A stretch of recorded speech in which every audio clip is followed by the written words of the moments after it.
Kuulake, see on tõesti läbikukkumine. Kui Donald Trump kinnitab kõigile, et ta on Iraaniga juba peaaegu megatehingu sõlminud ja et Iraan olevat isegi nõustunud tuumamaterjali utiliseerima, siis Teheranis on juba avalikult öeldud, et nad on Ameerika Ühendriigid lõksu püüdnud. Iraanis teatati, et Trump ei olnud valmis pikaks sõjaks ning seejärel ütles Teheran, et käimasolev sõda on USA-ga vastasseisu lõppfaas, mis on kestnud 47 aastat. Vastuseks teatas Donald Trump, et USA peab Iraaniga konstruktiivseid läbirääkimisi uue tuumaleppe üle, mis saab kindlasti olema parem kui see, mille allkirjastas Barack Obama. Kuid Ameerika pool ei kiirusta teadlikult, Trumpi sõnul, dokumendi allkirjastamisega, sest aeg töötab nende kasuks. Ja kuidas te arvate, mida tegi Donald Trump? Õige, Donald Trump andis Iraanile veel 1 nädala, et allkirjastada vähemalt memorandum. Lõpetamise tähistamine. Kuigi tasub märkida, et USA välisminister Marco Rubio on juba öelnud, et USA kaalub alternatiivseid võimalusi Iraani suhtes, kuid diplomaatilised jõupingutused tuumaküsimuse lahendamiseks tulemusi ei anna. Üldiselt arutame, millises etapis on praegu Lähis-Ida sõja lõpetamise ja tõelise rahulepingu allkirjastamise ning mis oluline tuumaleppe sõlmimise läbirääkimised.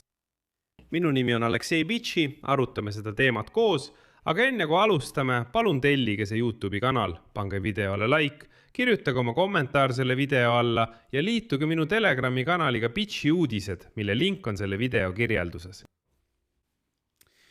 Donald Trumpi administratsioon teatas, et Iraan olevat väidetavalt nõustunud kõrgelt rikastatud uraani utiliseerimisega läbirääkimistel USA-ga.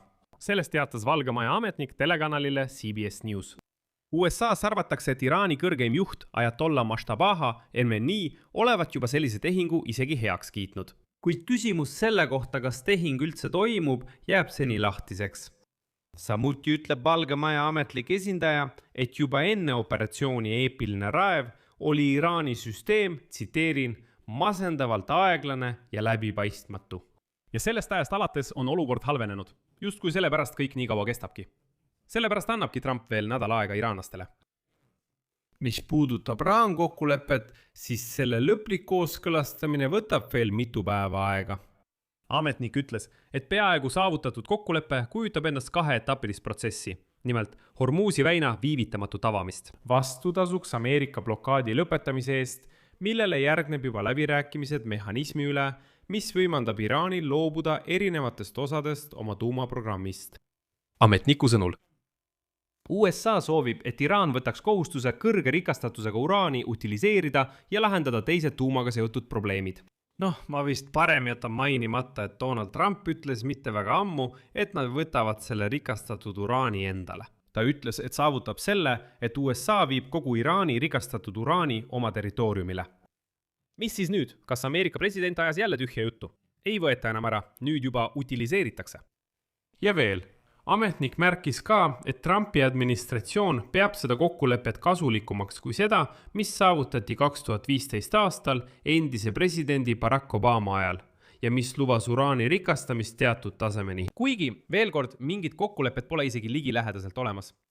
Valge Maja ametlik esindaja lisas ka, et otsuseid Iraani varade külmutamise lõpetamise kohta pole veel tehtud, kuid kõik sanktsioonide leevendused on proportsionaalsed USA nõuete tegeliku täitmisega Donald Trumpi eesmärkide osas riikliku julgeoleku valdkonnas. Ja siin tuletan meelde, et varem on Valges Majas öeldud, et juba laupäevast pühapäevaks pidi USA president Donald Trump otsustama, kas jätkata läbirääkimisi Iraaniga või alustada sõda uuesti. Lõpuks teatas Trump, et vastastikuse mõistmise memorandum on suuresti kokku lepitud ja jäänud on vaid detailide viimistamine. Samuti ütles Trump, et Hormuzi väin avatakse selle dokumendi raames, kuid iraanlased lükkasid selle hiljem ümber. Trump ise rääkis, et USA peab Iraaniga konstruktiivseid läbirääkimisi uue tuumaleppe üle. Kuid tema sõnul ei kiirusta Ameerika pool teadlikult dokumendi allkirjastamisega, kuna aeg töötab nende kasuks. Ameerika presidendi sõnul kulgevad praegused läbirääkimised Teheraniga korrapäraselt ja märksa professionaalsemalt kui varasemad. Ta märkis, et on juba andnud vastavad juhised oma esindajatele läbirääkimistel, nagu ütles Hitrets. Trump tsiteerin. Ma teatasin oma esindajatele, et nad ei kiirustaks kokkuleppega, kuni aeg on meie poolel. Mõlemad pooled ei tohi kiirustada ja tegema kõik õigesti. Vigu ei tohi olla. Nagu te aru saate, osutusid kõik ähvardused sõda uuesti alustada taas Donald Trumpi tühjaks jutuks. Samal ajal hoiatas Trump, et kehtiv majandusblokaad Islamivabariik Iraani vastu jääb jõusse seni, kuni uus kokkulepe pole sõlmitud. Aeg on lõplikult saavutatud, kinnitatud ja allkirjastatud. Samuti rõhutas Trump taaskord, et Washingtoni seisukoht Iraani tuumaambitsioonide suhtes jääb kompromissituks. Tema sõnul peavad Iraani võimud selgelt mõistma, et neil ei lubata arendada ega hankida tuumarelva või pommi. Trump meenutas kriitiliselt ka eelmist tuumalepet, mis sõlmiti endise USA presidendi Barack Obama administratsiooni ajal, nimetades seda otseseks teeks Teherani tuumaarsenali loomisele. Ja ta kinnitas taas, et tema leping saab tehtud. Millal ja milline see saab olema, ei tea keegi, aga uskuge mind, see saab olema vingem. Oma poolt kinnitas Iraani välisministeeriumi pressiesindaja Esmail Bagai, et potentsiaalse vastastikuse mõistmise memorandumi aruteludes USA-ga on saavutatud teatav edasiminek. Siiski, tema sõnul ei tähenda see veel lõpliku kokkuleppe allkirjastamise lähedust. Iraani ametkonna esindaja märkis, et praegu keskendub Teheran sõja lõpetamise läbirääkimistele. Ja pange tähele, ei pea mingeid arutelusid tuumaküsimustes. Lisaks sellele süüdistas Iraani välisministeerium juba Ameerika ametnike seisukohtade muutmises, mis nende arvates tekitab täiendavaid takistusi kokkuleppe saavutamisel. Aga Iraani julgeolekunõukogu liige Mohsen Rezai läks veelgi kaugemale ja väitis, et alustades sõda Iraanis püüdsid USA end lõksu, millest nad ei suuda välja pääseda. Järgneb tema tsitaat. Nad plaanisid, et sõda kestab vaid 4 või 5 päeva ja kõige pessimistlikuma stsenaariumi korral ütlesid nad, et see ei kesta üle 15 päeva. Siilis on omalt poolt, et Trump ütles, et maksimaalselt 4 nädalat. Jätkan tsitaati. See varas, kes tundis majja Iraanis, sattus lõksu Hormuzi räinas, kui üritas põgeneda. Nad ei olnud valmis pikaks sõjaks. Rezai nimetas käimasolevat sõda viimaseks etapiks vastasseisus USA-ga, mis on kestnud 47 aastat. Silmas peetakse aeg alates monarhia kukutamisest ja ajatollade režiimi kehtestamisest. Ja ta avaldas arvamust, et selle tulemus määrab Iraani tuleviku järgmise 50 aasta jooksul. Ta lisas ka, et tsitaat, meie sõrm on päästikul ja Iraan on valmis lahingut uuesti alustama.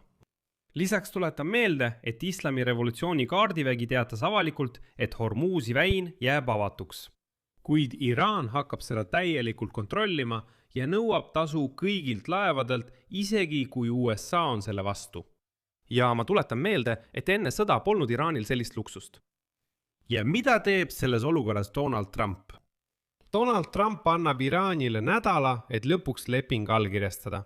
Tema sõnul on USA ja Teherani vaheline raamleping 95% ulatuses kokku lepitud. Ja siin tahan ma teile tuua lihtsalt ühe olukorra, kus Trump samuti kinnitas 95% valmisolekust.